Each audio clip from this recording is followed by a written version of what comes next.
Mariah, who calls herself Supergirl, says she often sleeps just 3 hours a night. When told Lopez claimed to get 8, Mariah said, quote, "If I had the luxury of not actually having to sing my own songs, I'd do that too." Britney Spears, Paula Abdul, and Jennifer Lopez are great performers. They bring the entertainment mixed with energy for an incredible show. But Britney and Paula have gotten criticized for lip-syncing on stage. Ashlee Simpson's career literally fell apart after one lip-syncing episode. In 2004, Ashlee Simpson was riding high on the success of her debut album when she was invited to perform as the musical guest on Saturday Night Live. Her first performance of the night went smoothly, but when she returned to the stage for her second song, everything unraveled. As the band began playing, the vocal track for the first song accidentally started playing again, even though she wasn't holding the mic to her mouth. It immediately exposed that she was lip-syncing. Completely thrown off, Ashlee awkwardly danced around, then ran off stage mid-performance as the band continued to play. The show quickly cut to commercial. Jill has always gotten away with not sounding the best on stage, which makes her seem like an industry plant. Janet Jackson and Ashlee Simpson had Hollywood execs take them out of circulation despite their talent. Jill has never been intentionally targeted in this way, which is very curious indeed.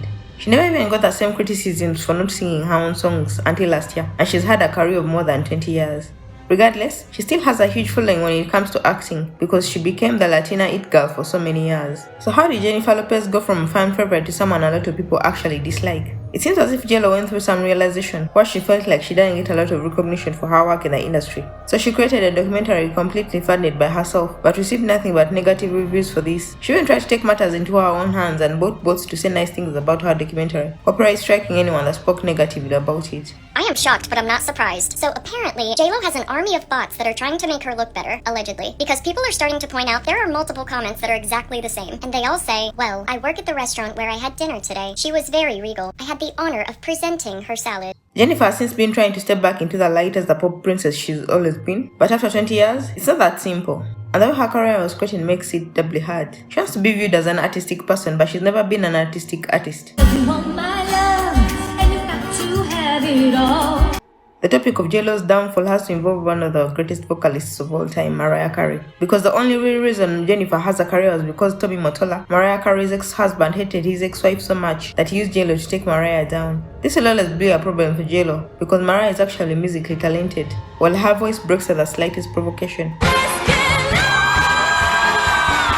And that's without mentioning that J.Lo showed a problematic character when she accepted this deal with Tommy Mottola. That is not a skeleton someone looking to be adored by the masses should have in their closet.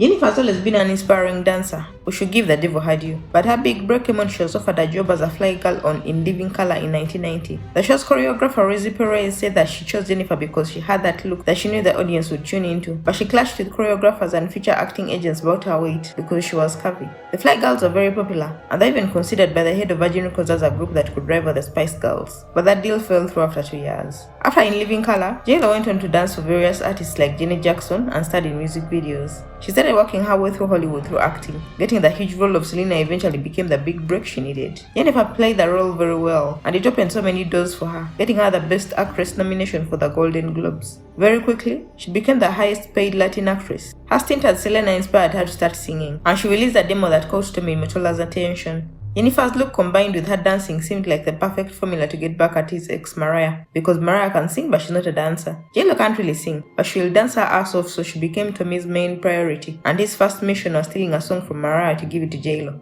J.Lo's debut song, If You Had My Love, from her first album charted at #1 on Billboard Hot 100 for 5 weeks straight. Unsurprisingly now, the chorus was sung by Shanti Moore. Moore's vocals are mixed like background vocals in the song, but that song wasn't meant for J.Lo. It was stolen and rewritten for her per Diddy's request at the time. J.Lo and I came out around the same time when her first album came out, and Rodney Jerkins actually came and wrote this wonderful song for me called If I Gave Love. And you know, the Jennifer Lopez song was If You Had My Love. He wrote the same song for her. I heard that it was because Puff Daddy walked in and heard my song and said, I want that song. And he was like, yeah, well, that's already taken. You know, we wrote that for Shantae and blah, blah, blah. And he was like, yeah, I want that song. So J.Lo was already gearing towards a softer R&B route, but she still made time for her Latin audience, collaborating with Marc Anthony, and their song reached #1 on Billboard's Hot Latin chart. J.Lo's relationship with Diddy was a good look for both of them until it wasn't. In December of 1999, J.Lo and Diddy went to a club in Times Square, New York, where they were later arrested in connection with a shooting, where a woman was severely injured. They were charged with criminal possession of a weapon and stolen property. Of course, J.Lo was exonerated from the situation, and it didn't stop their relationship. In 2000, they worked hand in hand at the 42nd Grammy Awards, where she wore her famous plunging green Versace dress. The dress generated worldwide attention and became the most searched item in Google's history, leading to the creation of Google Images. If JLo had really wanted to be remembered, she should have just continued to focus on acting, because that's what got her first million and fame. But of course she wanted more than she ever worked for. Mariah Carey wrote in her memoir that her ex used his power to make her 2001 movie Glitter a complete flop. Mariah described working on the lead single for Glitter, a song titled Loverboy. Her original idea was to use a sample from the song Firecracker by Magic Orchestra, but Tommy Spice found out and he sabotaged her by sampling the same song Mariah wanted for JLo, releasing JLo's version before Mariah could release hers. And then there was the sabotage. After hearing my new song, using the same sample I used, Sony rushed to make a single for another female entertainer on their label, whom I don't know. They used the Firecracker sample and released it before Loverboy. Ja Rule and I wrote a song together too, and next thing you know, Tommy was calling up his manager Irv Gotti, asking him and Ja to collaborate on a duet for the same female entertainer's record, leaving me to scurry and remake the song. Fast forward, JLo and Diddy eventually broke up, so he could no longer be her access to the black community. So she released the song I'm Real to do this.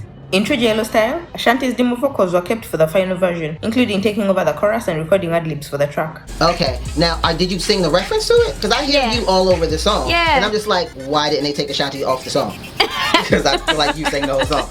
Well, I demoed the record for her. That was way back. That was before I was signed to Murder Inc. And they kept my hook. And, they kept some of the backgrounds and ad-libs and stuff like that. Using background vocals is not uncommon in the music industry. The issue is that JLo passed many vocals from other singers as her own, essentially committing vocal fraud. Even though a lot of JLo's songs are stolen and not predominantly sung by her, they still topped charts for years. Only, the term background vocalist is misleading when the background singer performs the most memorable parts of the song. With songs like Play, Christina Milian co-wrote the song and her vocals are heard all over the track, most notably in the chorus in which JLo barely sings a note. Christina does get credit for the background vocals, but she did write the song and sang most of it. In the I'm Real remix, it's Ashanti's vocals all over the song. Ashanti wrote it, sang it and added ad-libs, all of which somehow made it to the final version. Natasha Ramos too had her vocals all over Jenny from the Block. She got paid at the start but has never received royalties for her hard work. She recorded 5 songs for JLo's This Is Me Then album and only got $3,500. The album was based off of her relationship with Ben Affleck, who was her fiancé at the time. A song on the album titled Dear Ben became a commercial success, achieving the highest opening sales week of her career, while Natasha Ramos was left standing holding an empty bag. Seems JLo has a deep well of inhumanity she constantly draws from.